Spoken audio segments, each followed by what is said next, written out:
नमो विष्णुपदाय कृष्णपृष्ठाय भूतले श्रीमते भक्तिवेदांत स्वामिनिति नामिने नमस्ते सरस्वती देवे गौरवाणी प्रचारिणे निर्विशेष शून्यवादी पाश्चात्य देशतारिणे। जय श्री कृष्ण चैतन्य प्रभु नित्यानंद श्री अद्वैत गदाधर श्रीवासादि श्री गौर भक्त वृंद। हरे कृष्ण कृष्ण कृष्ण हरे हरे, हरे राम राम राम हरे हरे। ओम नमो भगवते वासुदेवाय। ओम नमो भगवते वासुदेवाय।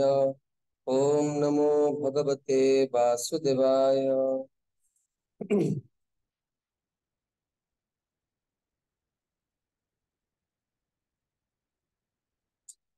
पूर्व क्लास रे हमने श्री ईशोपनिषद ग्रंथर मुखबंध आलोचना करथिले।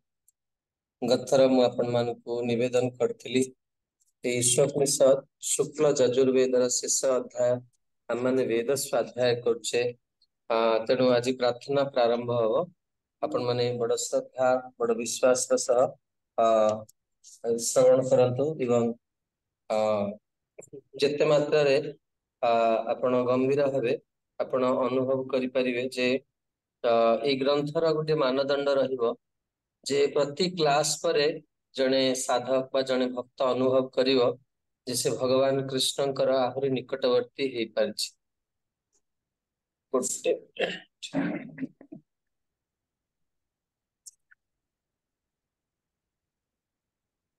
तेणु आसंतु आज माने प्रार्थना एवं मंत्र एक आवृत्ति करिवा। मु आपण मानकु जदि आपण माने किए चाहिबे ए 18टी मंत्र ओडिया रे एकाठी ताकू ये करिके पठेई परिवे। नचेत मो पाखरे भी अछि, मु देखुची जथियो मु आपण पोस्ट भी कर देबी। आमे प्रतिदिन मंत्र गुडी को पाठ करिवा जहा फल रे को एई बही शेष रे आपण मानकर एई ईशोपनिषद मंत्र गुडी को मन रहि जाइथिबो। एवं माँ मानू विशेष करी अनुरोध जे आमे जो मीटर रे पढ़िबो आपण प्रयास करिवे सेई मीटर रे पढ़िया पई। जदियो बेले बेले माँ माने संकोच करती, किंतु मु प्राचीन गुरुकुल मानकु जाइके मध्य ईशोपनिषद श्रवण करछि एवं से माने जेभली उच्चारण करते जेभली पढ़ांती मु प्रयास करिवि। स्वल्प समय काम पाखरे यथेष्ट समय नुहे एवं आपण माने 6th बैच मु 6 थर ए ग्रंथ को पढ़े सारे। तेणु बड़ श्रद्धा बड़ विश्वास सहकारे मंत्र गुडी को उच्चारण करी एवं विशेष करी आमर जेतेबेले भगवान अभिषेक आदि हुए ईशोपनिषद मंत्र कि भगवान बाहर को आसती रथ यात्रा आदि रे ईशोपनिषद मंत्र गुडी को भगवान का आगे पढ़ा जाए, बहुत गुरुत्वपूर्ण। आसंतु मु प्रथमे थरे पढ़िबी तापरे आपण माने पढ़िबे, जन जन को कहिबी एवं तापरे आउ थरे पढ़िबी तापरे आउ के जन कहबी तापरे 3 थर करी पढ़िबा। एवं मु आपण मानकु गीता क्लास रे भी कहितली केमती मंत्र मन रखा जाए। आशा करछि आपण माने ता मन रखथिबे। आसंतु मंत्र को आरंभ करिवा। आपण जो माने दीक्षा नै चंती समस्त निजर आध्यात्मिक गुरु को प्रणाम करंतु। जो माने दीक्षा न नै चंती से माने श्रील प्रभुपाद को प्रणाम करिकि हम माने कृपा भिक्षा करिवा आ आजि प्रारंभ करिवा। समय अतिक्रांत हेतु मु प्रश्न पचारनी आगामी नेक्स्ट क्लास रे मु मुख बंधर जति कोंता पढेछि मु आपण मानको प्रश्न करिवि। आशा करिवि आपण मान तार उत्तर देबे। आसंतु प्रार्थना को प्रार्थना रो प्रारंभ करि। ओम पूर्णमदः पूर्णमिदं पूर्णात् पूर्णम् उदच्यते पूर्णस्य पूर्णमादाय पूर्णमेवावशिष्यते। मु आउ थरे उच्चारण करछि। ओम पूर्णमदः पूर्णमिदं पूर्णात् पूर्णम् उदच्यते पूर्णस्य पूर्णमादाय पूर्णमेव अवशिष्यते। आउ थरे कहूछि। ओम पूर्णमदः पूर्णमिदं पूर्णात् पूर्णम् उदच्यते पूर्णस्य पूर्णमादाय पूर्णमेव अवशिष्यते। रंजन पति प्रभु श्लोक पढ़ो मंत्र। ओम पूर्णमदः पूर्णमिदं पूर्णात् पूर्णमुदच्यते पूर्णस्य पूर्णमादाय पूर्णमेवावशिष्यते। ମୁଁ ଆଉ ଥରେ ପଢୁଛି, ଦେଖନ୍ତୁ ମିଟର କୁ ଭଲ ଭାବରେ ମନେ ରଖନ୍ତୁ। ଏବଂ ଯେତେବେଳେ ମନ୍ତ୍ର ଉଚ୍ଚାରଣ କରାଯାଏ, ଯଦିଓ ଆମର ଏଠି ସିଲାବସ ରେ ନାହିଁ, କିନ୍ତୁ ମାନେ ଯେହେତୁ କିଛି ସଂସ୍କୃତର ଇଏ ରହିଛି, ଆପଣ ମାନେ ଯେତେବେଳେ ଉଚ୍ଚାରଣ କରିବେ ଆପଣଙ୍କର ଜିଭ ଆପଣଙ୍କର ତାଳୁକୁ ସ୍ପର୍ଶ କରିବ, ତାହେଲେ ଆପଣଙ୍କର ଉଦାତ୍ତ ଅନୁଦାତ୍ତ ସ୍ୱର ଠିକ ରହିବ ଏବଂ ମନ୍ତ୍ରର ପ୍ରଭାବ କଣ ହବ, ଠିକ ରହିବ। ओम पूर्णमदः पूर्णमिदं पूर्णात् पूर्णं मुदच्यते पूर्णस्य पूर्णमादाय पूर्णमेव अवशिष्यते। अच्छा, पद प्रमोदानंद गोपाल प्रभु पढ़ंतु। ॐ पूर्णमदः पूर्णमिदं पूर्णात् पूर्णमुदच्यते पूर्णस्य पूर्णमादाय पूर्णमेवावशिष्यते। नवकिशोर प्रभु पाठ करंतु श्लोक। ओम पूर्णमदः पूर्णमिदं पूर्णात् पूर्णमुदच्यते पूर्णस्य पूर्णमादाय पूर्णमेवावशिष्यते। निरुपमा माता जी थोड़ा पाठ करंतु। प्रणाम प्रभु जी, हरे कृष्ण। ओम पूर्णमदः पूर्णमिदं पूर्णात् पूर्णमुदच्यते पूर्णस्य पूर्णमादाय पूर्णमेवावशिष्यते। ओम पूर्णमदः पूर्णमिदं पूर्णात् पूर्णम् उदच्यते पूर्णस्य पूर्णमादाय पूर्णमेवावशिष्यते। दामोदर हरि प्रभु पाठ करंतु।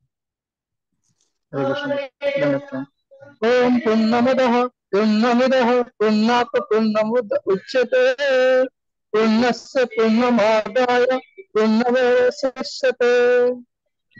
देखंतु आपण माने कोठी विसर्ग लागिछि, कोठी अनुसार लागिछि। दामोदर प्रभु कार माइक ऑन बंद करंतु, ऑन अछि। कोठी विसर्ग अछि, कोठी अनुसार अछि, कोठी हलंत अछि, कोठी आकार अछि। जेहेतु एटा ईशोपनिषद वेदर मंत्र, आपण श्लोक को देखिकी पढ़िवा दरकार एवं उच्चारण ठीक ठीक करिया दरकार। ओम पूर्णमदः पूर्णमिदं पूर्णात् पूर्णम् उदच्यते पूर्णस्य पूर्णमादाय पूर्णमेव अवशिष्यते। दीनबंधु प्रभु श्लोक पाठ करो। ओम पूर्णमदः पूर्णमिदं पूर्णात् पूर्णमुदच्यते पूर्णस्य पूर्णमादाय पूर्णमेवावशिष्यते। हमर हिरण्मय गौरांग प्रभु। हरे कृष्ण। ओम पूर्णमद पूर्णमिदं पूर्णात् पूर्णमुदच्यते पूर्णस्य पूर्णमादाय पूर्णमेवावशिष्यते। माँ को कहतु, राधिका माता जी। ओम पूर्णमदः पूर्णमिदं पूर्णात् पूर्णमुदच्यते पूर्णस्य पूर्णमादाय पूर्णमेवावशिष्यते। कल्याण सखी माता जी। ओम पूर्णमदः पूर्णमिदं पूर्णात् पूर्णमुदच्यते पूर्णस्य पूर्णमादाय पूर्णमेवावशिष्यते। बहुत सुंदर। गायत्री माता जी।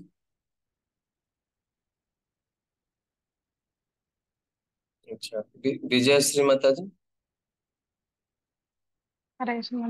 ओम पूर्णमदः पूर्णमिदं पूर्णात् पूर्णमुदच्यते पूर्णस्य पूर्णमादाय पूर्णमेवावशिष्यते। शुभस्मिता माता जी। ओम पूर्णमिदं पूर्णात् पूर्ण उदच्यते पूर्णस्य पूर्णमादाय पूर्णमेवावशिष्यते। भगवान स्वयं संपूर्ण अटंती, से स्वयं संपूर्ण होइथिवारु एई प्राकृत जगत भଳି तांक ठारू उद्भूत समस्त पदार्थ परिपूर्णतारे भूषित अटे। पूर्ण भगवान ठारू जहा किछि उत्पन्न हुए से समस्त मध्य पूर्ण अटे से पूर्ण होइथिबा जोगु तांकठारु केते पूर्ण एकक बाहरी आसिले सुद्धा से पूर्ण रूपे अवशिष्ट रुहंती। तेबे मु आपण मानकु प्रथम दिन ए प्रार्थनार गोटिए धाड़ी रे निर्जास कहितली को माने नोट करछन देखि कहले कोन को आइतला प्रार्थनार गोटिए धाड़ी रे निर्जास को आइतला भगवान एवं कुहंतु भगवान का शक्ति पूर्ण एवं त्रुटिपूर्ण त्रुटि हाँ शून्य। बहुत सुंदर त्रुटि शून्य बहुत सुंदर रंजत पत्र तेबे आसंतु हम माने एई जो आजि के जण भावार्थ पढ़ी के आछंती सिला प्रभुपाद जो भावार्थ लिखछन पढ़ी के आछन के जण हैंड रेज करो ठीक अछि तो आसंतु शुणिवा एई प्रार्थना रे कोन रहिछि जदि आपण माने प्रस्तुत है कि आसीबे प्रभुपादंकर भावार्थ ताले आपण अधिका जिंस एटु नै पारि कारण हमर प्रत्येक जिंसर निर्दिष्ट समय सीमा रहिछि एवं हम माने श्री ईश्वरनिषद उपरे 4टा कमेंट्री अछि बलदेव विद्याभूषण प्रभुंकर अनेक आचार्य मानकर कमेंट्री अछि यदि आपण प्रस्तुत है कि आसीबे आपण उत्साहित रहिबे ताले मु आपण मानकु बहुत जिंस देई पारि किंतु जदि आपण मानकर उत्साह न रहइबो ताले हम माने जेमती इस्कन सिलेबस अनुसार जति कहया कथा हमें कहि कि विराम कारण जणे छात्र ऊपर निर्भर करछि जे तार केते माने उत्साह रहिछि अधिका जानिया पई बा अधिका ग्रहण करिया पई से अनुसार शिक्षक माने कोन करंती देखिकी प्रदान करंती। तेबे आसंतु आजिर एई भावार्थ ऊपर आपण आलोचना करिवा प्रथमे एई जो भगवान को परिपूर्ण कहा जाउछि से परिपूर्णता तीनोटी तार कोन रहिछि विभाग रहिछि परिपूर्णतार जे भगवान कोन करछंती ना तांकर जो भगवान जो स्वरूप रहिछि तार तीनोटी अवस्था रहिछि प्रभुपाद प्रथमे से जिंस को आलोचना करछंती जे भगवान होचंती कोन ना परिपूर्ण एवं ब्रह्म रूप रे तांकर असंपूर्ण अनुभूति हुए उपलब्धि हुए परमात्मा रूप रे मध्य असंपूर्ण उपलब्धि एवं भगवान रूप से सच्चिदानंदमय अटंती तेणु एई जो भगवान स्वरूप ये बड़ा अद्भुत ये जगत को भगवान सृष्टि करचंती प्रभुपाद द्वितीय आलोचना करचंती एवं यह परिपूर्ण अटे एवं समय जतेबेले निर्दिष्ट समय पे भगवान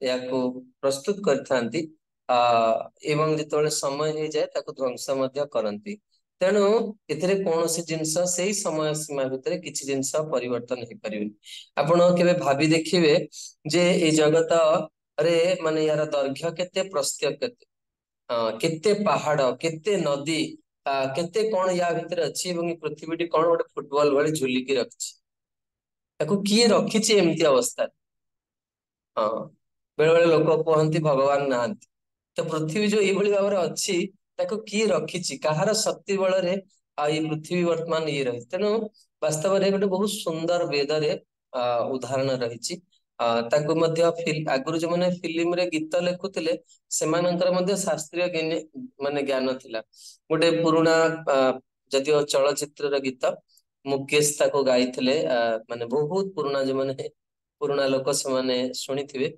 दुनिया बनाने वाले क्या तेरे मन में समाई तेने काहे को दुनिया बनाई काहे बनाई तूने माटी के पुतले काहे कि तुम्हें मनुष्य तैयारी कल तेणु वास्तव एटा वेदर सिद्धांत जेमती गोटे छोट पिला आपण देखिबे से सी बीच को जीव समुद्र कूल को जीव से कौन करियो बड़ा उत्साह आग्रह सहित से बाली रे घर तैयारी करियो ड्राइंग रूम रोसई घर छोटिया छोटिया कड़े डेक्ची सब तांकर ता भितरे संसार आरंभ हो जिवो जे संसार विषय किछि भी जानना किंतु करि सारला पर जेते जेतले तैयारी करिवे जेते आग्रहर सहित तैयारी करथिबे का को पाखो को चाडु नथिबे आ निजर आत्मीय स्वजन मान को देखौथिबे बाबा देखो एटा हम ड्राइंग रूम एटा हम घर एटा बगीचा एटा मंदिर जेतले माने बापा माँ डाकिबे जे देख वर्तमान समय होला घर को जीवा पुणी से जो घर तैयारी करता भांगी दे पळेई आसे जेते उत्साह सहित घरटा तैयारी करिवे गला बेलको सेतिकी माने माने शीघ्र तार सहित को भांगी दे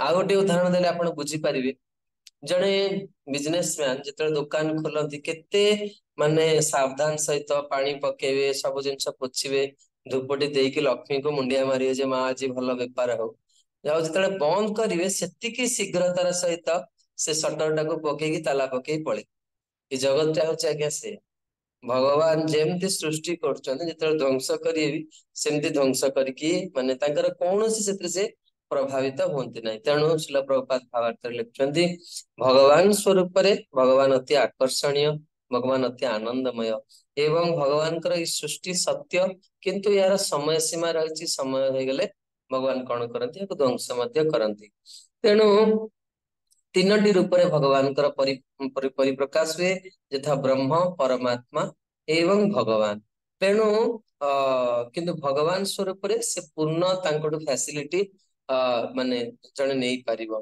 तेणु आम देखू जे जेमती आम भूत प्रकृति को बेले बेले कौन करू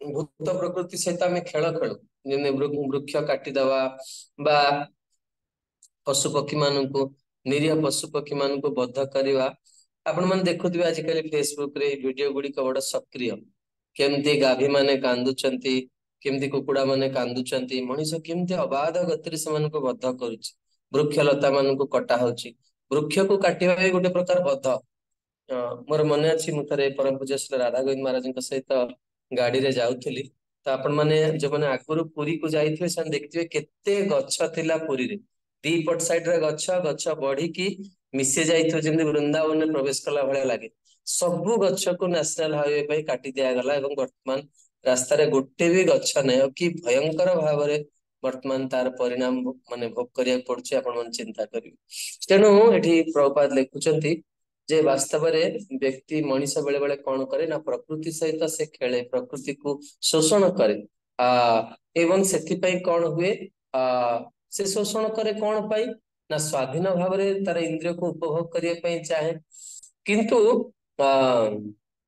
जमती गोटे प्रभुपाद बहुत सुंदर उदाहरण दिखाई जे ई शरीर केते बेले उपभोग करि परिबो जेमती खाद्यटा पेट को जाउछ बहुत सुंदर गोटे उदाहरण दिखाई शास्त्र रे जे प्रथमे देखंतु गोटे बहुत सुंदर हास्य कथा भी रही भितर जे थरे गोटे जड़े व्यक्ति से रास्ता रे जाउथिबा समय रे से देखिला बहुत सुंदर पाचिला आंब हेछि जनक बाड़ी तेणु आंब को किए देखिला प्रथमे आखि देखिला परे मन रे इच्छा हला खाइया पाए तेणु पाद कौन कला साहाଯ୍य कला से बगीचे को जीवा पाए जाइकी से कौन कला हाथ कौन कला से आंब को तोड़ी आउ तार ये तोलिवा समय सिक्यूरिटी गार्ड देखिला जे जने चोरी करुछ तेणु से दौड़िकी आसिकी बाड़ी रे बाड़ेला कोठी ना ता पिठी जदि पिठीर या ये संपूर्ण कांड सहित कौन संपर्क नाई माड खाइला पिठी आ पिठी रे माड़ बसला आखिर कौन है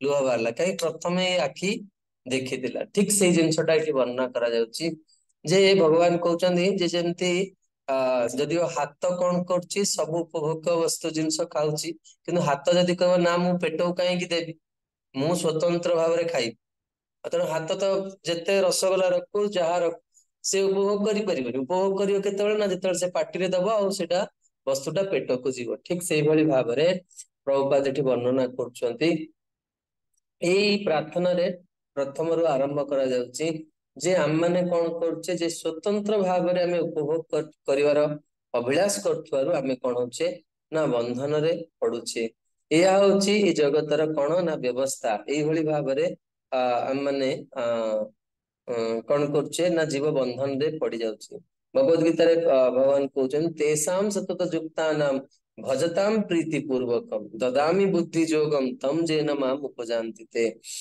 तेणु जने जते बेले भगवान कर भक्ति करिवो सेते बेले कौन हो भगवान ताको बुद्धि देवे भगवान कहउछन मु तुमर जोगक्षम बहामयम भगवत गीता रे मु तुमर संपूर्ण दायित्व नेबी भगवान दायित्व नेबे तेणु भगवान को सहित जन युक्त हो जाए से कौन हुए तार संपूर्ण इंद्रिय गुड़िक तृप्त हो जाए गोटे जिनस मन रखिथे जे ये जगतर स्वभाव को देखते जीव इते बड़ माने जगतर स्थितिटा सृजनटा एमिति जे एठी समस्ते कौन हेबे ना गत क्लास रे हम ଥିଲେ ଶ୍ରବଣ କରିଥିଲେ ଆମର 4ଟି ଦୋଷ ରହିଛି। କିଏ କହିପାରିବେ ସେ 4ଟି ଦୋଷ? ହ୍ୟାଣ୍ଡ ରେଜ୍ କରନ୍ତୁ। ହିରଣ୍ମୟ ଗୌରାଙ୍ଗ ପ୍ରଭୁ କୁହନ୍ତୁ। ନିଶ୍ଚୟ ଭୁଲ କରିବ। ଗୋଟିଏ କୁହନ୍ତୁ। ନିଶ୍ଚୟ ଭୁଲ କରିବ। ଠିକ ଅଛି। ଶୁଭସ୍ମିତା ମାତାଜୀ ଆପଣ କୁହନ୍ତୁ। ଅନ୍ୟକୁ ଠକିବା ପାଇଁ ଚେଷ୍ଟା କର। ବହୁତ ସୁନ୍ଦର। ପ୍ରମୋଦାନନ୍ଦ ଗୋପାଳ ପ୍ରଭୁ ଆପଣ ଗୋଟେ କୁହନ୍ତୁ। असंपूर्ण इंद्रिय। दीनबंधु प्रभु फोर्थ वन। दीनबंधु प्रभु फोर्थ वन। चतुर्थटा कौन? ସବୁବେଳେ ଭ୍ରମିତ ହବ ଆମର। ତେଣୁ ଏଠି ଏଇ ଜଗତଟା ଏମିତି ଯେ ଆମମାନେ ଦେଖନ୍ତୁ ଆମମାନେ ସବୁବେଳେ ଅର୍ଥ ବା ରୋଜଗାର କରିବା ପାଇଁ ମାନେ ଆମର ମନରେ ସମସ୍ତଙ୍କର ଅର୍ଥ ପ୍ରାପ୍ତିର ଅଭିଳାଷ ଥାଏ। କିନ୍ତୁ ଆମେ ଯେତେ ପରିମାଣରେ ଅର୍ଥ ଉପାର୍ଜନ କଲେ ବି ଆମେ ତାକୁ ଭୋଗ କରିପାରିବା। ଯେମିତି ଆମେ ଦେଖିବେ ଭାରତ ବର୍ଷରେ ଅନେକ ମିଲିୟନର ଲୋକ ଅଛନ୍ତି, କିନ୍ତୁ ଖାଇବେ ତ ସେଇ ରୁଟି 3 ପଟ କି 4 ପଟ ଖାଇବେ ନା, ତାଠୁ ତ ଅଧିକା ଖାଇପାରିବେ। ଆଉ ଅଧିକା ଯାହା କୁହନ୍ତି ମାନେ ସେମାନେ କଣ ବହୁତ ହୀରା ବହୁତ ଦୁର୍ମୂଲ୍ୟ ଅଳଙ୍କାର ରଖିଲେ ତାକୁ ସବୁବେଳେ ପିନ୍ଧି ପାରିବେ, ଚୋରିର ଭୟ ଅଛି। ଏବଂ ଶୋଇବେ ସେଇ 5-7 ଘଣ୍ଟା, ଅଧିକା ଶୋଇ ବି ପାରିବେ। କିନ୍ତୁ ବ୍ୟକ୍ତି କଣ କରେ ନା ତାର ବହୁ ମୂଲ୍ୟ ସମୟକୁ କଣ କରେ, ନଷ୍ଟ କରିଦିଏ ଏଇ ଅର୍ଥ ରୋଜଗାରରେ। ତେଣୁ ଏଠି ପ୍ରଭୁପାଦ କହୁଛନ୍ତି ଯେ ଯେମିତି ଗୋଟେ ବଡ ମେସିନ ଥାଏ ଏବଂ ମେସିନରେ କଣ ଥାଏ, ଛୋଟ ଛୋଟ ସ୍କ୍ରୁ ଥାଏ। ସେମିତି ଏଇ ସ୍କ୍ରୁ ର ଯଦିଓ ବହୁତ ଛୋଟିଆ, କିନ୍ତୁ ୟାର ମୂଲ୍ୟ ଟା ବହୁତ ଅଧିକ। ଯଦି ସ୍କ୍ରୁ ଟା ଠିକ ସେ ଟାଇଟ ନ ହବ ମେସିନ କାର୍ଯ୍ୟ କରିପାରିବ ନାହିଁ। ଏବଂ ଏଟା ପର୍ଟିକୁଲାର ଜାଗାରେ ଫିଟ୍ ହବାର ଅଛି। ତେଣୁ ପ୍ରତ୍ୟେକ ଜିନିଷର ନିର୍ଦ୍ଦିଷ୍ଟ କଣ ରହିଛି, ମୂଲ୍ୟ ରହିଛି। ତେଣୁ ଯେତେବେଳେ ଏହା ମେସିନ ରୁ ବାହାରିକି ତଳେ ପଡିଯାଏ, ଏହାର କୌଣସି ମୂଲ୍ୟ ନଥାଏ। ତେଣୁ ଏଠି ପ୍ରଭୁପାଦ କହୁଛନ୍ତି ଯେ ଯଦିଓ ଆପଣ 1-2 ଟଙ୍କାରେ ବହୁତ ଗୁଡିଏ କଣ ହବ ନା ସ୍କ୍ରୁ କିଣିପାରିବେ। ଏଇ ସମାନ ଉଦାହରଣଟା ଈଶୋପନିଷଦର ମତେ ମୋର ଗୁରୁଦେବ କହିଥିଲି। ଆମେ ଏଇ ସ୍କ୍ରୁ ଭଳି ଆମେ ଯେତେବେଳେ ମେସିନରେ ଲାଗିବା, ଆମେ ଯେତେବେଳେ ଇସ୍କନ ସହିତ ସଂଶ୍ଳିଷ୍ଟ ହେଇକି ରହିବା, ଆମର ମୂଲ୍ୟ ବହୁତ ଅଧିକ। ଲୋକ କହିବେ, ଯିଏ ଦେଖିବେ ଆପଣଙ୍କୁ ପ୍ରଣାମ କରିବେ, ସମସ୍ତେ ଆପଣଙ୍କୁ ବଡ ଭାବୁଥିବେ। କେତେ ପର୍ଯ୍ୟନ୍ତ? ଯେତେ ପର୍ଯ୍ୟନ୍ତ ଆମେ ଇସ୍କନ ସହିତ ଯୋଡି ହେଇକି ଥିବା। ଯେତେବେଳେ ଇସ୍କନ ରୁ ବାହାରି ଯିବା, ସେତେବେଳେ ଆମର ମୂଲ୍ୟ କିଛି ବି ନାହିଁ। ଆମ ଭଳି ଅନେକ ଲୋକ ରାଜରାସ୍ତା ଉପରେ ଯାଉଛୁ, କିନ୍ତୁ ଯେହେତୁ ଆମେ ଭଗବାନଙ୍କ ସହିତ ଯୁକ୍ତ ହେଇକି ଅଛେ, ତେଣୁ ଆମର ମୂଲ୍ୟ ବହୁତ ଅଧିକ। ଏଗୁଡା ସବୁ ଆନାଲୋଜି, ଆପଣ ତାକୁ ମାନେ ଗୋଟେ ଧାଡିରେ ନୋଟ କରିକି ରଖୁଥିବେ। ଯଦି ନୋଟ ଜଣେ ପରଫେକ୍ଟଲି କରିଛି, ତାକୁ ଏକ୍ସାମ ସମୟରେ ବିଲକୁଲ ବି ଟେନସନ ହବନି। ଯଦି ଜଣେ ନୋଟ କରୁନି, ଈଶୋପନିଷଦ କ୍ଲାସ ମାନେ ପ୍ରତି ମୁହୂର୍ତ୍ତରେ ଜାଗ୍ରତ। ଆପଣ ଗୀତା କ୍ଲାସ ଭଳିଆ ଭାବିବେନି ଯେ ପ୍ରଭୁ କହିବେ ଆଉ ଆପଣ ଶୁଣି ଦେଇକି କ୍ଲାସ ସରିଯିବ। ପ୍ରତି ପଏଣ୍ଟରେ ଆପଣଙ୍କୁ ଲେଖିବାକୁ ପଡିବ। ନୋଟ ନ କଲେ କାରଣ ଈଶୋପନିଷଦ କ୍ଲାସ ଟା ଏମିତି, ଏଠିରେ ଯିଏ ସବୁଠୁ ଭଲ ଶ୍ରୋତା ଈଶୋପନିଷଦ କ୍ଲାସର, ସେ ନେକ୍ସଟ ବ୍ୟାଚ୍ ର ଟିଚର ହେବେ। ଯଦି ଏତେ ସୁନ୍ଦର ଭାବରେ ପ୍ରଭୁପାଦ ୟାକୁ ଡିଜାଇନ କରିଛନ୍ତି, ଆପଣ ପଏଣ୍ଟ ଗୁଡିକୁ ନୋଟ କରି ଚାଲନ୍ତୁ ଏବଂ ଆପଣଙ୍କୁ ଟିଚର ହେବେ ବା ଇଏ ରଖିବା ହେଲା। ସବୁଠୁ ବଡ ଜିନିଷ ହଉଛି ଆମେ ଈଶୋପନିଷଦକୁ ହୃଦୟରେ ରଖିପାରିବା ଆଉ ଭଗବାନଙ୍କୁ ଏଇ ଭାବ ଗୁଡିକ ନିବେଦନ କରିପାରିବା। ତେଣୁ ପ୍ରଭୁପାଦ କହୁଛନ୍ତି ଯେ ଆମେ ଏଇ ଯୋଉ ଜୀବନ ଯାତ୍ରାର କଥା ବର୍ତ୍ତମାନ ଚର୍ଚ୍ଚା କରୁଛେ, ତେବେ ଜଙ୍ଗଲରେ ରହିବା ହଉଛି, ବଣରେ ରହିବା ହଉଛି ସାତ୍ଵିକ, ସହରରେ ରହିବା ହଉଛି ରାଜସିକ, ଏବଂ ଯୋଉଠି କଂସେଇଖାନା ମଦ ଦୋକାନ ଆଦି ରହିଛି ସେଇ ନିକଟବର୍ତ୍ତୀ ରହିବା ହଉଛି ତାମସିକ। ତେଣୁ ଏଇ କଳି ଯୁଗରେ ପ୍ରାୟ ସମସ୍ତେ ରଜତମ ଗୁଣରେ ରୁହନ୍ତି। ତେଣୁ ପ୍ରଭୁପାଦ ଏଇ ବଡ ବଡ ସହର ମାନଙ୍କରେ ଯଦି ଏଠି ରଜଗୁଣର ପ୍ରଭାବ ପ୍ରବଳ, କିନ୍ତୁ ପ୍ରଭୁପାଦ ଏଇ ଇସ୍କନ କେନ୍ଦ୍ର ସ୍ଥାପନା କରିକି ସତ୍ୱ ଗୁଣରେ କଣ କରନ୍ତି, ବିକାଶ କରିବା ପାଇଁ ସମସ୍ତଙ୍କୁ ଆହ୍ୱାନ କରୁଛନ୍ତି। ଏବଂ ଯୋଉମାନେ ଶୁଦ୍ଧ ଭକ୍ତ, ସେମାନେ ଶୁଦ୍ଧ ସତ୍ୱ ଗୁଣରେ ଥାଆନ୍ତି। ଏବଂ ପ୍ରାୟ ସମୟରେ ଆମେ ବେଳେ ବେଳେ କଣ ରହୁ, ଆମମାନଙ୍କ ସ୍ଥିତିରେ ଆମେ ସତ୍ୱ ରଜ ତମ ମିଶ୍ରିତ ଅବସ୍ଥାରେ ଥାଉ। କିନ୍ତୁ ଆଧ୍ୟାତ୍ମିକ ଜଗତ କଣ ନା ଶୁଦ୍ଧ ସତ୍ୱ ଗୁଣ, ସେଠି ରଜ ତମ ଗୁଣର ମାନେ ସ୍ଥାନ ହିଁ ନାହିଁ। ତେଣୁ ଆମମାନଙ୍କୁ ଶୁଦ୍ଧ ସତ୍ୱକୁ ସ୍ଥିତିକୁ ଯିବା ପାଇଁ ଏଇ ଶ୍ଲୋକରେ ଆମକୁ ପ୍ରେରଣା ଦିଆହଉଛି। ଭଗବାନ ଯେତେବେଳେ ପ୍ରଭୁପାଦ ଶେଷରେ ଲେଖୁଛନ୍ତି, जीवन परिपूर्णता सेतेबेले हुए जेतेबेले जने कौन करे भगवान सेवारे नियोजित हुए। तेणु ओम शब्दर अर्थ मु आपनको गीता क्लास रे भी कहिदिली कार मने अछि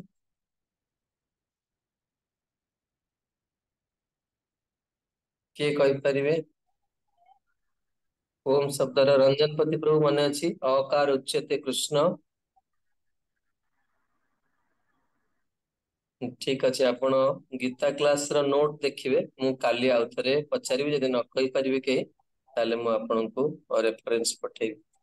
प्रभु जी हरे कृष्ण। हाँ प्रभु जी हरे कृष्ण। हाँ मु कौन कहूची कि हाँ हाँ कौन बहुत सुंदर प्रभु जी होची कृष्ण को कृष्ण सूचक हम्म अ उ म उ होची राधा को सूचक हम्म म होची म जीववाचा जीववास। बहुत सुंदर अकार उच्यते कृष्ण उकार उच्यते राधा मकार जीववाचक ओम इति अभिधीयते। तेणु ओम ओम ओम शब्द भगवान कर निराकार भाव को सूचित करे। भगवान होचनी पूर्ण अदह अर्थात होची तांकु भगवान परिपूर्ण एवं एक प्राकृत भगवान परिपूर्ण एवं भूत प्रकृति मध्य परिपूर्ण जेहेतु भगवान ठारू भगवान परिपूर्ण तांको ठारू जहा आछि ताहा मध्य परिपूर्ण। तेणु सेतलागी ईश्वोपनिषद सिद्धांत अनुसार मु सबले कुए जे आध्यात्मिक जगतर विज्ञानटा अलगा प्रकार जेमती आम देखुचे जे भौतिक जगत रे 1+1 = 2 एवं 1 - 1 = 0 किंतु ईश्वोपनिषद आध्यात्मिक जगतर सिद्धांत अनुसार 1+1 = 1 1 - 1 = 1। तेणु इठी भौतिक बुद्धि लगेले जने कौन हबो ना सफलता पाई परिबनी। आसंतु प्रथम मंत्र उच्चारण करिवा ईशावास्यमिदं सर्वं यत्किंच जगत्यां जगत् तेन त्यक्तेन भुञ्जिता मा कृधा कस्य स्विद्दनम् ईशावास्यमिदं सर्वं यत्किंचित् जगत्यां जगत् तेन त्यक्तेन भुञ्जिता मा कृधा कस्य स्विद्दनम् ईशावास्यमिदं सर्वं यत्किंचित् जगत्यां जगत् तेन त्यक्तेन भुञ्जिता मा कृतो कस्य स्विद्दनम्।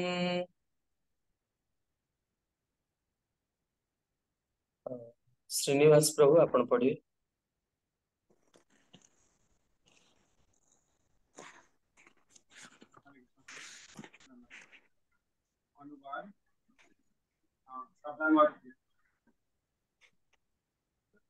मंत्र 1 प्रभु ईशावास्यमिदं सर्वं यत्किञ्चित् जगत्यां जगत् तेन त्यक्तेन भुञ्जिता मा कृथा कस्य स्विद्दनम्। माता जी पढ़ो।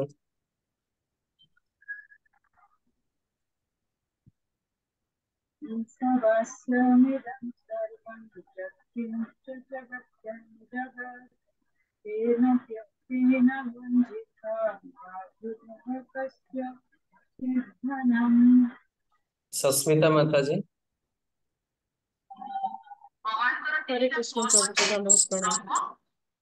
ईशावास्यमिदं सर्वं यत्किंचित् जगतां जगत् तेन त्यक्तेन भुञ्जिता मा क्रुधो कस्य स्विद्दनम्। कहार माइक ऑन अच्छी जो मैंने अच्छा होस्ट अच्छा से बंद कर दे। अजित हरि प्रभु आपण पढ़तु मंत्र पढ़।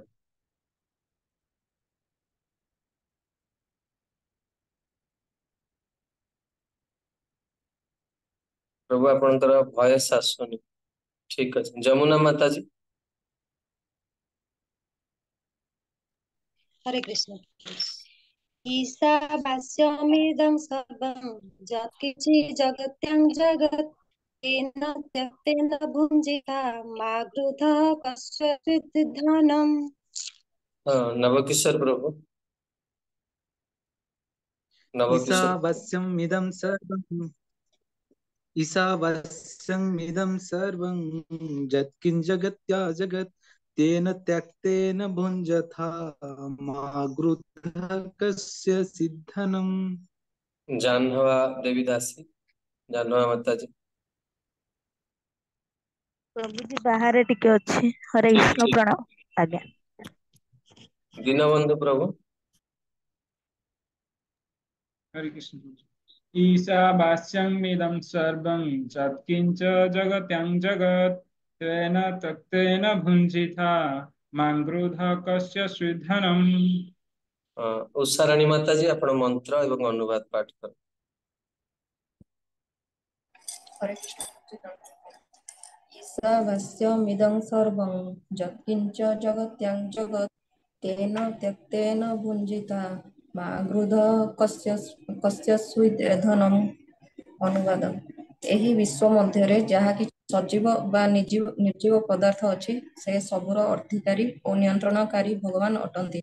ସେଥିପାଇଁ ଜଣଙ୍କର ଯାହା ଆବଶ୍ୟକ ଏବଂ ତା ପାଇଁ ସ୍ଥିର କରାଯାଇଛି ସେ ସେତିକି ମାତ୍ର ଗ୍ରହଣ କରିବା ଉଚିତ। ଅନ୍ୟ ସବୁ ଜିନିଷର ଅଧିକାରୀ କିଏ ତାହା ଭଲ ରୂପେ ଜାଣି ସେଗୁଡ଼ିକ କଦାପି ଗ୍ରହଣ କରିବା ଉଚିତ ନୁହେଁ। ହରେ କୃଷ୍ଣ। ବହୁତ ଗୁରୁତ୍ୱପୂର୍ଣ୍ଣ ଏହି ମନ୍ତ୍ର ଏବଂ ମୁଁ ଆପଣମାନଙ୍କୁ ପ୍ରଥମ କ୍ଲାସରେ କହିଥିଲି ଯେ ଏହି ଈଶୋପନିଷଦ ହେଉଛି ଶୁକ୍ଳ ଯଜୁର୍ବେଦର ଶେଷ ଅଧ୍ୟାୟ ରହିଛି। 40ଟି ଅଧ୍ୟାୟ ରହିଛି ସେଥିରେ ଶୁକ୍ଳ ଯଜୁର୍ବେଦରେ ଏବଂ ଶେଷ ଅଧ୍ୟାୟରେ ରହିଛି ଏଇ ଈଶୋପନିଷଦ ଏବଂ ଏଇ ଉପନିଷଦ ଶ୍ଲୋକର ପ୍ରଥମ ମନ୍ତ୍ର ଅନୁସାରେ ୟାର ନାଁ ହେଇଛି। 18ଟି ଶ୍ଲୋକ ରହିଛି। ତେଣୁ ଏଇ ଯୋଉ ଈଶ ଶବ୍ଦ ଭଗବାନ, ଈଶ ଶବ୍ଦର ଅର୍ଥାତ ଭଗବାନ ଏବଂ ବାସ୍ୟମ ଅର୍ଥାତ ଭଗବାନ ସବୁ କିଛିକୁ ନିୟନ୍ତ୍ରଣ କରନ୍ତି। ଇଦମ ଅର୍ଥାତ ଏହି ଜଗତରେ ସବୁ କିଛି ଭଗବାନଙ୍କ ଦ୍ଵାରା ନିୟନ୍ତ୍ରିତ ହୁଏ। ବଡ ଗମ୍ଭୀର ହେଇକି ଶ୍ଲୋକକୁ ଶ୍ରବଣ କରିବେ। ଏବଂ ଭଗବାନ ଯେହେତୁ ସବୁ କିଛି ନିୟନ୍ତ୍ରଣ କରନ୍ତି, ଯେତେ ଜୀବ ଅଛନ୍ତି ବିଶ୍ଵ ମଧ୍ୟରେ ସମସ୍ତେ ଭଗବାନଙ୍କ ଦ୍ଵାରା ନିୟନ୍ତ୍ରିତ ହଉଛି। ତେଣୁ ଭଗବାନ ଯାହାଙ୍କ ପାଇଁ ଯାହା ଆବଶ୍ୟକ ଏବଂ ଯାହାଙ୍କ ପାଇଁ ଯେତିକି ସ୍ଥିର କରାଯାଇଛି ସେ ସେତିକି ମାତ୍ର ଗ୍ରହଣ କରିବା ଉଚିତ। ଅନ୍ୟ ସବୁର ବସ୍ତୁର ଅଧିକାରୀ କିଏ ତାହା ଜାଣି ସେମାନେ ଗ୍ରହଣ କରିବା ଉଚିତ ନୁହେଁ। ତେବେ ଏଇ ଯୋଉ କଥାଟି ବ୍ୟକ୍ତ କରାଗଲା, ଆମମାନେ ଯୋଉ ପ୍ରଥମ ଦିନ ଆପଣ ମାନଙ୍କୁ କହିଥିଲେ ଗୋଟିଏ ଧାଡିରେ ପ୍ରତି ମନ୍ତ୍ରର ଅର୍ଥାତ ମୁଖ୍ୟ ହଉଛି ଈଶାବାସ୍ୟ ନିୟମ। ତେବେ ଆମେ କେମିତି ଜାଣିବା ଯେ ଆମ ପାଇଁ କେତିକି ଜିନିଷ ଫିକ୍ସ ରଖା ହେଇଛି? ଶ୍ରୀଲ ଗୌରବିନ୍ଦ ସ୍ୱାମୀ ମହାରାଜ ଜଣେ ବହୁତ ସୁନ୍ଦର ଗୋଟେ ଗଳ୍ପ କୁହନ୍ତି ଏଇ 1 ନମ୍ବର ମନ୍ତ୍ର ଉପରେ।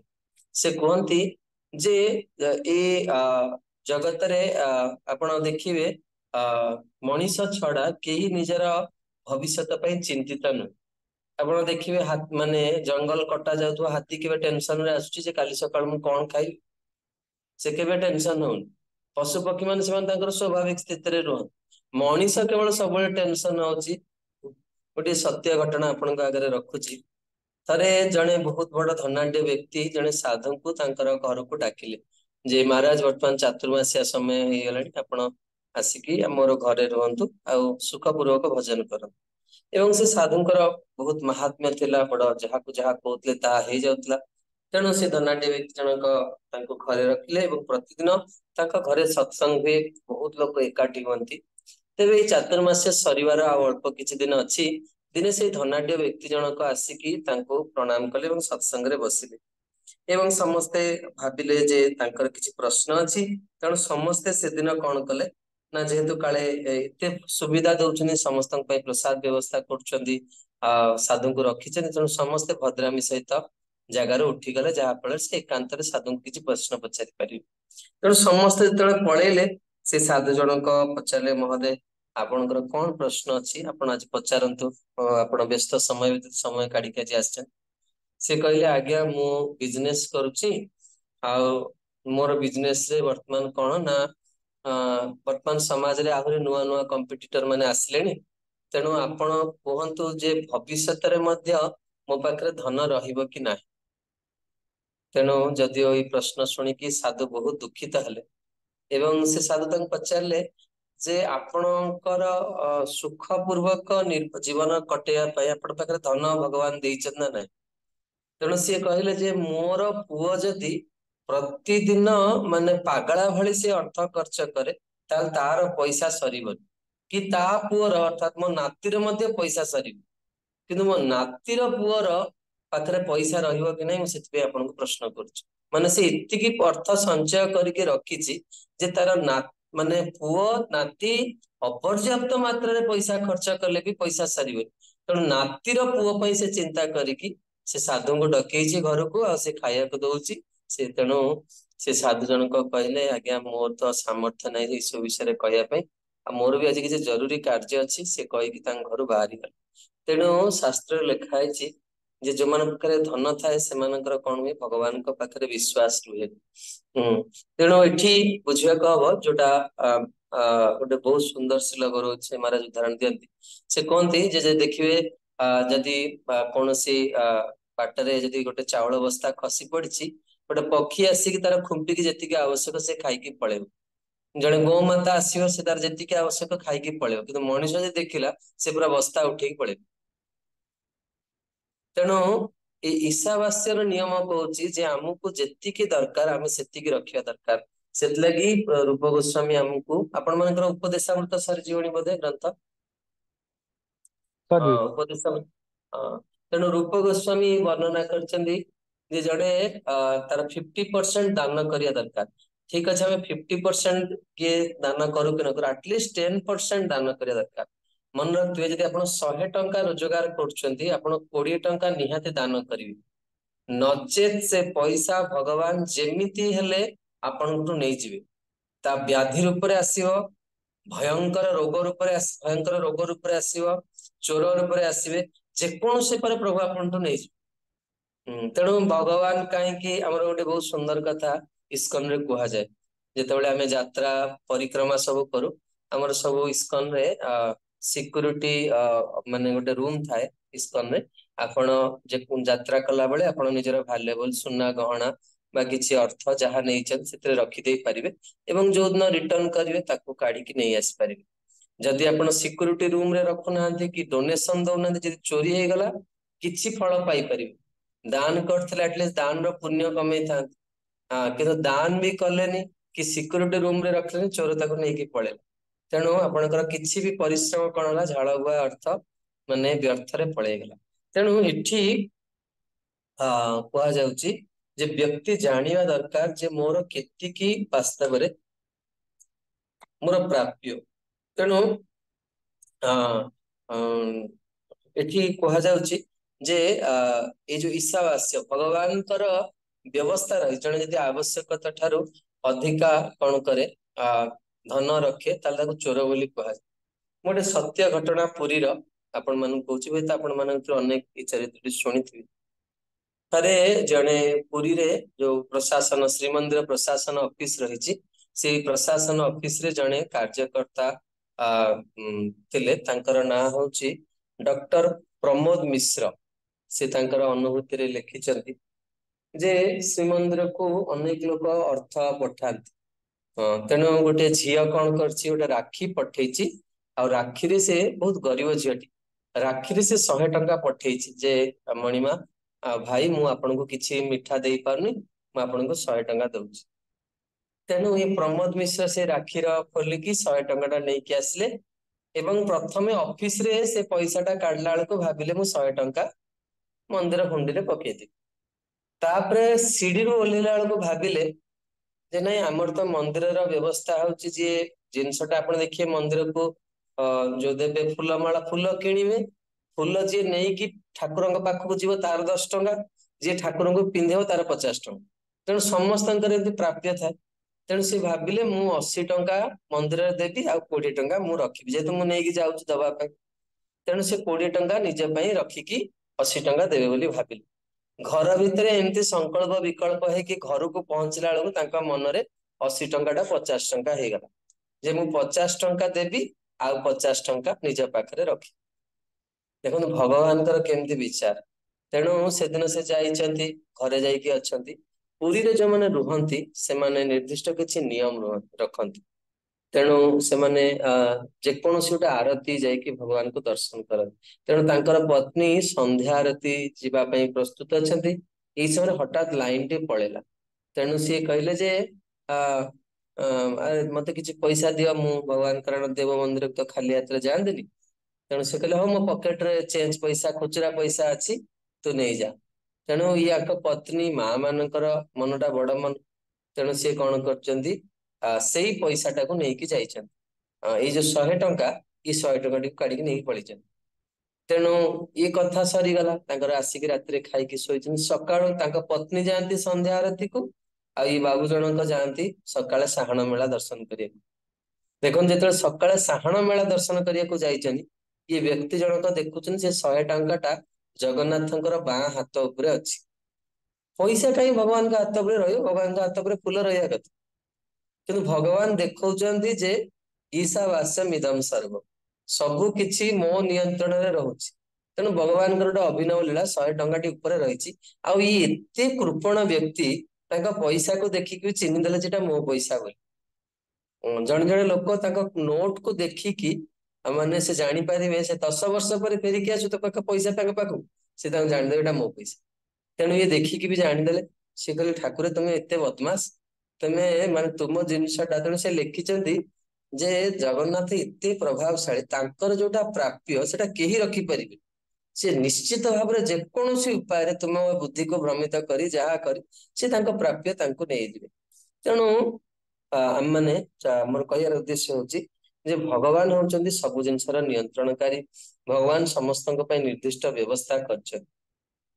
ପ୍ରଭୁପାଦ ଏଇ ଭାବାର୍ଥରେ ପ୍ରଥମେ 4ଟି ଡିଫେକ୍ଟ ର ଆଲୋଚନା କରିଛନ୍ତି, ଯାହା ଆମେ ଆଗରୁ ଆଲୋଚନା କରିସାରିଛେ। ତେଣୁ ଜଣେ ନିଜର ସ୍ଥିତିକୁ ଜାଣିବା ଦରକାର। ବେଦରେ ମଧ୍ୟ ବର୍ଣ୍ଣନା କରାଯାଇଛି ଯେ ଭଗବତ ଗୀତାରେ ମଧ୍ୟ ଭଗବାନ କହୁଛନ୍ତି ଭୂମିର ପାନଳ ବାୟୁ କ୍ଷମ ମନ ବୁଦ୍ଧିରେ ବଚ।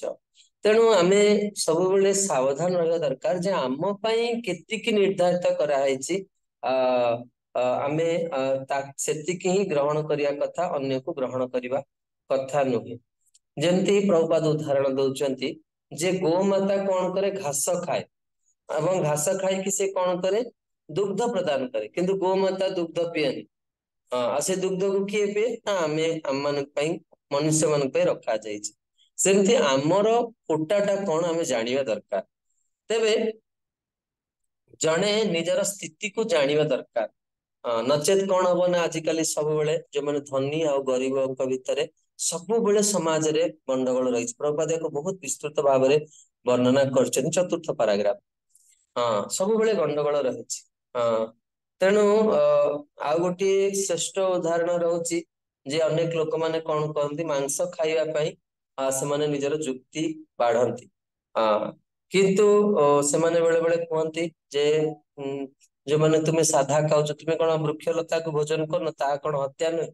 କିନ୍ତୁ ଭଗବାନ କୃଷ୍ଣଙ୍କ ଦ୍ଵାରା ଆମମାନଙ୍କର ଯୋଉ ଭୋଜନଟା, ଏ ସାତ୍ଵିକ ଭୋଜନ ନିର୍ଦ୍ଧାରିତ କରାଯାଇଛି। ଭଗବାନଙ୍କୁ ସାତ୍ଵିକ ଭୋଜନ ନୁହେଁ, ଭଗବାନଙ୍କୁ ଅର୍ପଣ କରି ପ୍ରସାଦ ପାଇବାର ବ୍ୟବସ୍ଥା ଶାସ୍ତ୍ରରେ ବିଧାନ କରାଯାଇଛି। ଶ୍ରୀଲ ପ୍ରଭୁପାଦ ତାଙ୍କର ମାନେ ନିଷ୍କର୍ଷରେ କହୁଛନ୍ତି ଯେ ସବୁ ସମସ୍ୟାର ମୂଳ କାରଣ ହଉଛି ଅବମାନନା।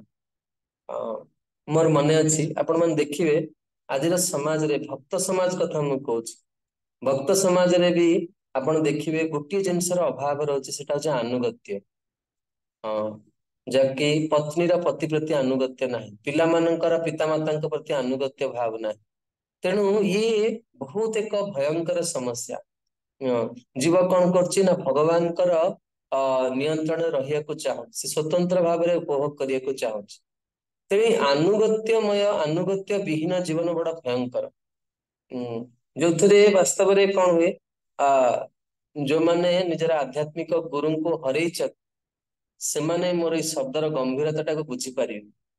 ଯେତେ ପର୍ଯ୍ୟନ୍ତ ଆଧ୍ୟାତ୍ମିକ ଗୁରୁ ଅଛନ୍ତି, ମୁଁ ସବୁବେଳେ ଅନୁରୋଧ କରୁଛି, ଆମ ଆପଣଙ୍କୁ ଗୀତା କ୍ଲାସରେ ବି କହିଥିଲି, ଆଉ ଥରେ ମନେ ପକେଇ ଦଉଛି, ଯୋଉମାନଙ୍କର ଆଧ୍ୟାତ୍ମିକ ଗୁରୁ ପ୍ରକଟ ଅଛନ୍ତି, ସେମାନେ ବହୁତ ଭାଗ୍ୟବାନ।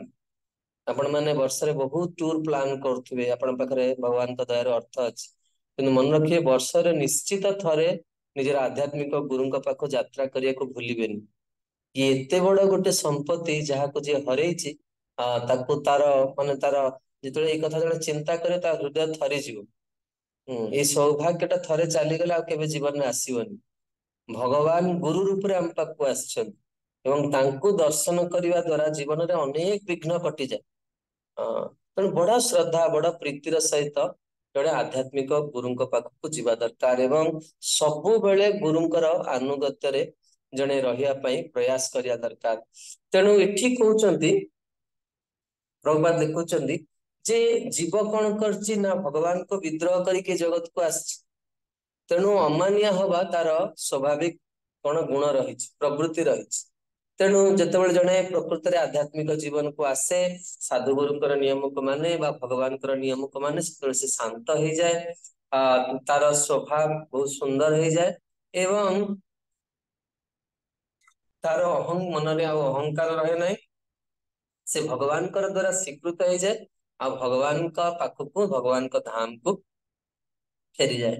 ପ୍ରଭୁପାଦ ତାପରେ ବର୍ଣ୍ଣନା କରୁଛନ୍ତି ଯେ ଆମେ ଯେତେବେଳେ ଶୁଦ୍ଧ ସତ୍ୱ ଗୁଣରେ ରହିବା, ପ୍ରଭୁପାଦ ଦେଖୁଛନ୍ତି even a tinge of passion and ignorance, ରଜତମ ଗୁଣର ଗନ୍ଧ ବି ଯାହା ପାଖରେ ରହିଛି। ପ୍ରଭୁପାଦ ଭାଗବତମରେ ଗୋଟେ ଜାଗାରେ ଲେଖୁଛନ୍ତି ଯଦି ମନରେ ଗୋଟେ ବି ଆଶା ରହିଛି ତାହେଲେ ଆଉ ଥରେ ଜଗତକୁ ଆସିବାକୁ ପଡିବ। କେତେ ଗମ୍ଭୀର ବିଷୟ ଦେଖନ୍ତୁ। ଆମେ ଜୀବନରେ ସବୁ କିଛି କଲେ, ଚାକିରି କଲେ, ବିଜନେସ କଲେ, ଯାହା ଆବଶ୍ୟକ ଜିନିଷ ତିଆରି କଲେ, ଘର ତିଆରି କଲେ, ସବୁ ହେଇଗଲା, କିନ୍ତୁ ଯୋଉ ଜିନିଷଟା ଆବଶ୍ୟକ ଭଗବାନଙ୍କ ସହିତ ଆମର ସମ୍ବନ୍ଧଟା ଆମେ ଯୋଡି ପାରୁନୁ।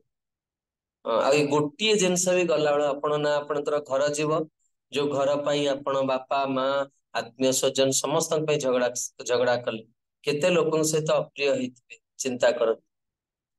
ଟଙ୍କା ପାଇଁ ଆପଣଙ୍କର ଜୀବନକୁ ତିଳ ତିଳ କରିକି ସାରିଛନ୍ତି। ଆପଣ ଗୋଟିଏ ଟଙ୍କା ପକେଟରେ ନେଇକି ଯାଇପାରିବେ, ଏତେ ପାଟ ଶାଢୀ କିଣିଥିବେ, ଏତେ ସୁନା ଗହଣା କରିଥିବେ, ଗୋଟେ ସୁନା ଜିନିଷ ଦେହରେ ରଖିପାରିବେନି। ସେ ଯିଏ ଆପଣଙ୍କୁ ସଂସ୍କାର କରିବ ସବୁ ଜିନିଷ କାଢିକି ଫିଙ୍ଗି ଦବ।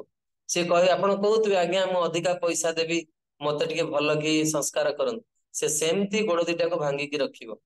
ଗୋଡକୁ ସିଧା କରିକି ବି ଆମେ ଯାଇପାରିବାନି, କିନ୍ତୁ ଆମେ ଏତେ ଶତ୍ରୁତା ମାନେ କରୁଛେ ବା ଆମେ ବେଳେ ଦେଖିବା ଆମେ ଭାବୁଛେ ଇଏ ମୋର ଶତ୍ରୁ, ସିଏ ମତେ ଖରାପ ବ୍ୟବହାର ଦେଖଉଛି, ସିଏ ଆମ ଗୁରୁଙ୍କୁ ଭଲ ପାଉନି, ସିଏ ମତେ ଭଲ ପାଉନି, ଏତେ କଥା ଆମେ ଚର୍ଚ୍ଚା କରୁଛେ। କିନ୍ତୁ ଆମେ ନିଜର ପ୍ରଥମ ବଡ ଶତ୍ରୁ, ଆମ ଇନ୍ଦ୍ରିୟ ଆମ କଥା ମାନିବା ପାଇଁ ପ୍ରସ୍ତୁତ ନୁହେଁ। ତେଣୁ ପ୍ରଭୁପାଦ ଏଠି କହୁଛନ୍ତି ଯେ ଆମେ ସେଥିପାଇଁ କଣ କରିବାକୁ ପଡିବ, ସର୍ବଦା ସତ୍ୱ ଗୁଣରେ ରହିବା ଦରକାର। ଯଦି ଆମେ କହିବା ନା ଆମେ ରହିପାରିବାନି,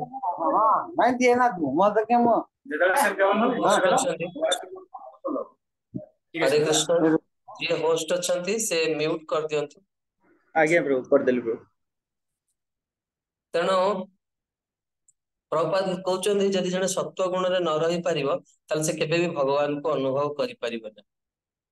ଭକ୍ତିର ପରିଭାଷା କଣ ଆମେ ୟା ପରେ ପଢିବା, ବହୁତ ଗୁରୁତ୍ୱପୂର୍ଣ୍ଣ। ଯଦି ଏଇ ଗ୍ରନ୍ଥଟି ଏ ଜଗତରେ ନଥାନ୍ତା ତାହେଲେ ଶୁଦ୍ଧ ଭକ୍ତିର ପରିଭାଷା କେହି ବି ବୁଝିପାରିନଥାନ୍ତେ।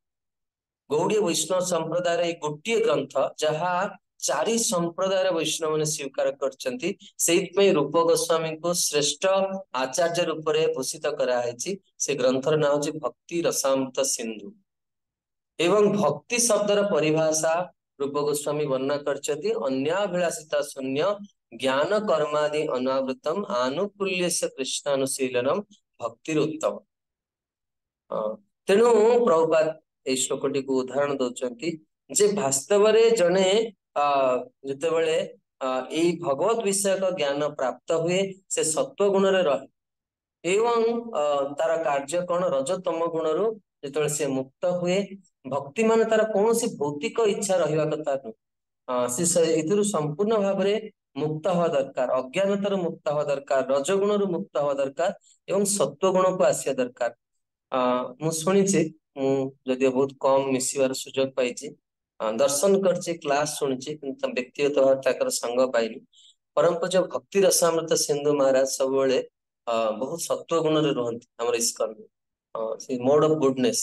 ଯଦି ଆମେ ସତ୍ୱ ଗୁଣରେ ନ ରହିପାରିବା ଆମେ କେବେ ହେଲେ ବି କଣ ହବା ନା ଭଗବାନଙ୍କୁ ହୃଦୟରେ ଧାରଣ କରିପାରିବା ନାହିଁ। ଯିଏ ବି ହୁଅନ୍ତୁ, ଯୋଉ ବୈଷ୍ଣବ ମାନେ ସତ୍ୱ ଗୁଣରେ ରୁହନ୍ତି ସେମାନଙ୍କ ହୃଦୟରେ ଭଗବାନଙ୍କର ନିବାସ ହୁଏ।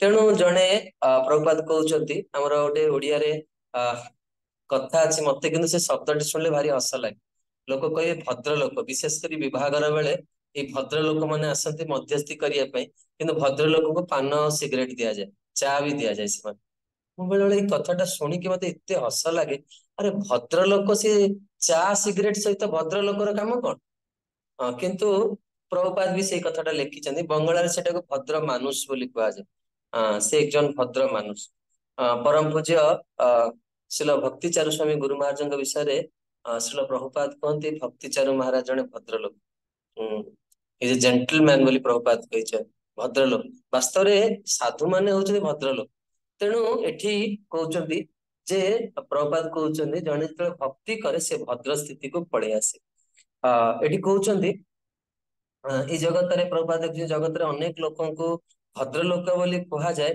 किंतु सेमानक पाखरे बहुत खराब गुण थाए एवं सेमानक पाखरे जहाँ कहती जो जो किसी भल गुण थाए ताहा मध्ये दूषित होइकी थाए जेमती मुझे जितेबाला मु इस्कन को आसिली एवं फुल टाइम जॉइन कली ता पूर्व गोटे सीरियल दउतला टीवी रे मोर बोध हुए टीवी देखिबार सेटा लास्ट दिन थिला गोटे सीरियल आसला तार ना होचे सच का साम सेतरे भारत वर्षर बहु बड़ विख्यात व्यक्तित्व मानकू अणा जाए डका है एवं तांको गोटे मेसिन उपरे बसा जाए एवं प्रति प्रश्न उपरे तांको बहुत टंका दिया जाए उपहार स्वरूप आ अति खराब प्रश्न मान पचरा जाए तांको जे आपण जीवन में को भूल करछन एवं से माने यदि मिछ कहिबे संगे संगे से मेसिन रे कोन हबो ना सेटा जणा पड़ जाय से मिछ कहउछन तेणु लोक पैसा पाई कौन करती सब सत्यता को स्वीकार करती सेमती प्रभुपाद एठी कहउछन्ति जे लोक अनेक समाज रे बहुत उन्नत स्थिति रे लोक थांती कि से अनेक नीच काम करिथांती किंतु तांको लोक भद्र लोक बोली भावंती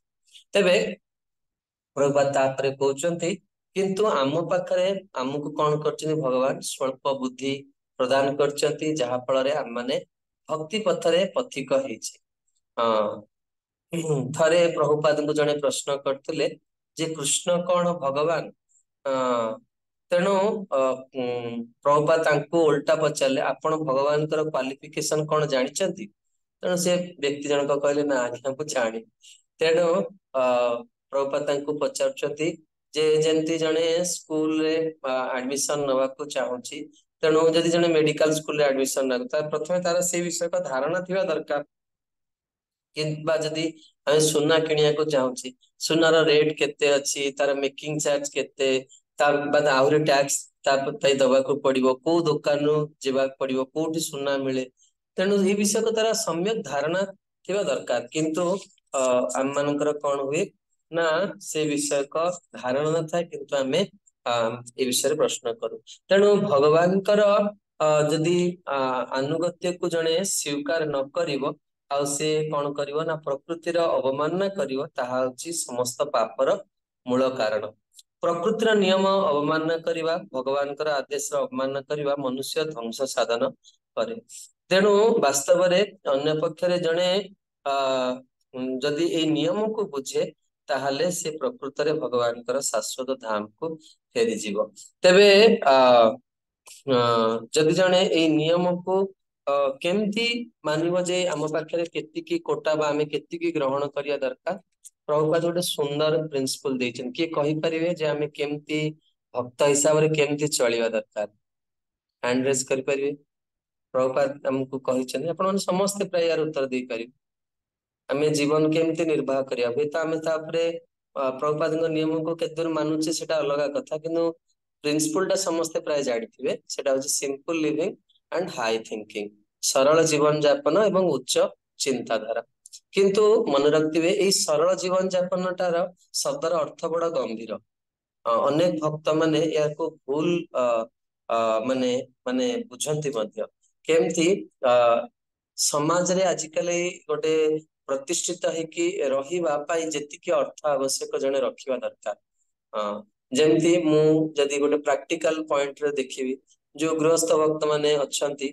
सेमानकर दायित्वटा खूब अधिक सत कि नहीं आपण मो सहित कहतु जे आपणकर दायित्व कारण गृहस्थ गोटे आश्रम अन्य 3 आश्रम तांको ऊपर निर्भर करुछ ब्रह्मचर्य वानप्रस्थ सन्यास समस्ते एक रे कोन ना वर्तमान कॉस्ट ऑफ लिविंग बहुत अधिका एवं तापरे समाज रे आपण गोटे समस्त सहित माने चलिबा पई भी ଆପଣଙ୍କର ଅର୍ଥ ଦରକାର। ଆଉ ମନ୍ଦିରରେ ତ ସବୁ ଫେଷ୍ଟିଭାଲ ଡୋନେସନ ମାଗିବେ, ସବୁ ଫେଷ୍ଟିଭାଲରେ ଆପଣ ମାନଙ୍କୁ ଡୋନେସନ ମାଗିବେ ଗୁରୁ।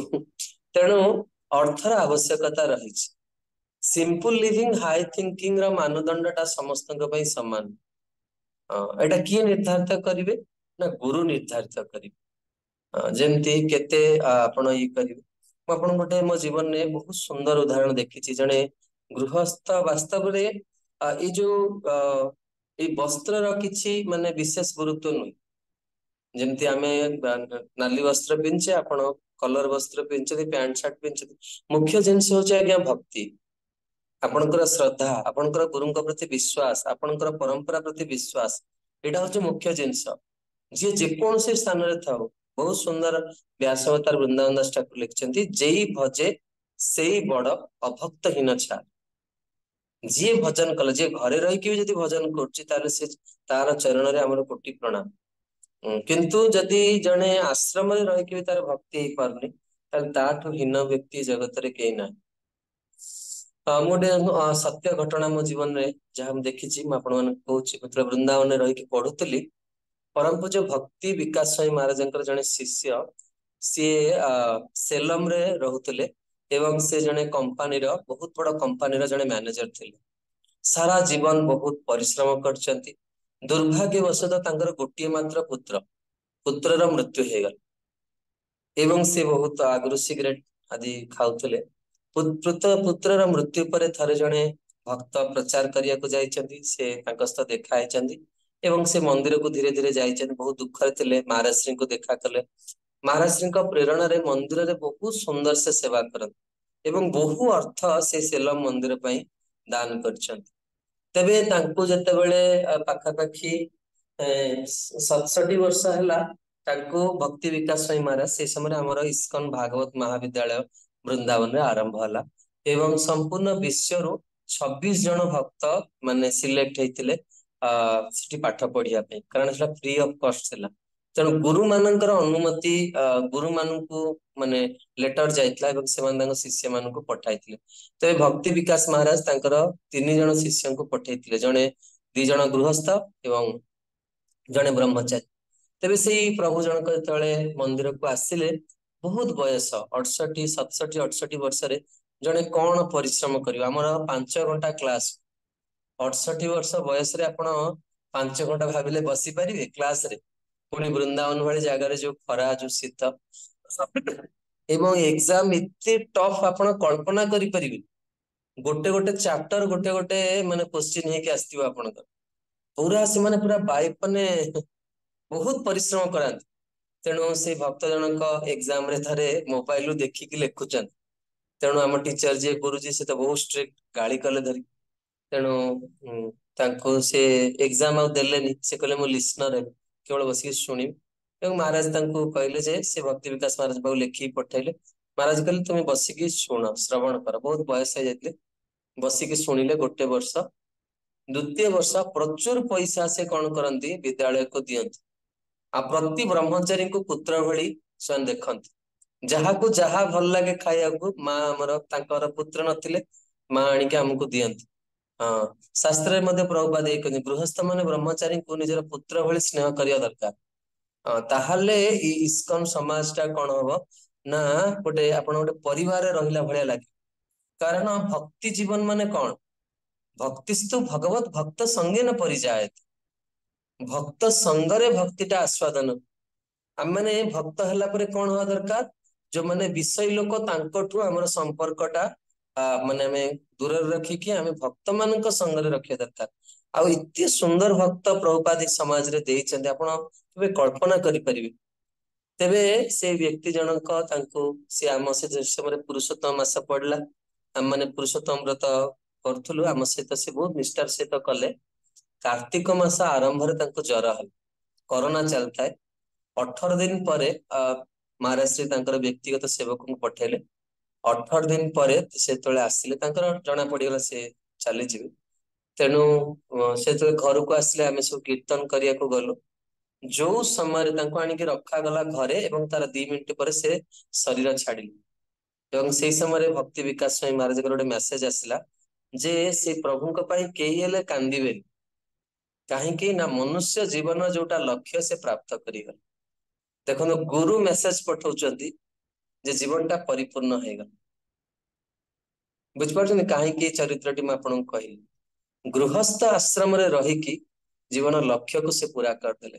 सारा जीवन रे परिश्रम करे जहाँ अर्थ रोजगार करते ताहा साधु सेवारे लगेले, गुरु को दान कले। गुरु तांकर शेष समय पूर्व तांको वृंदावन को पठेले।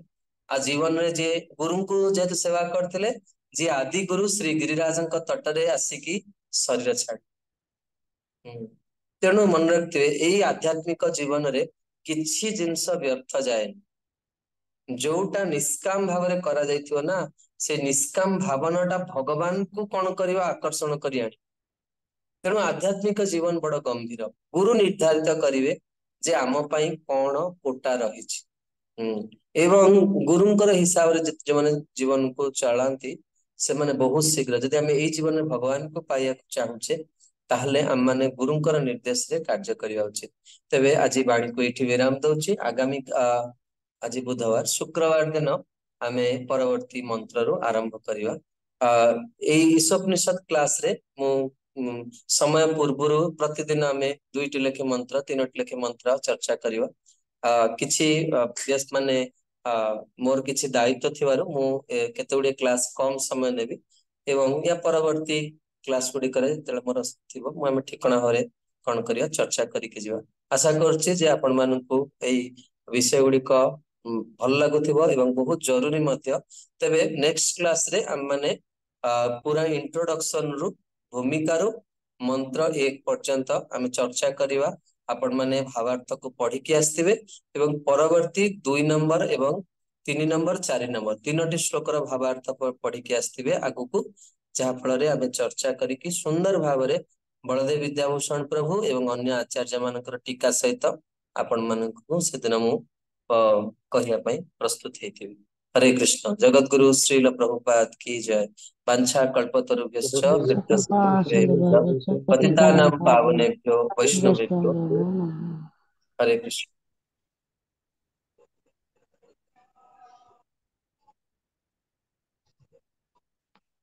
दिल्ली ना बॉम्बे।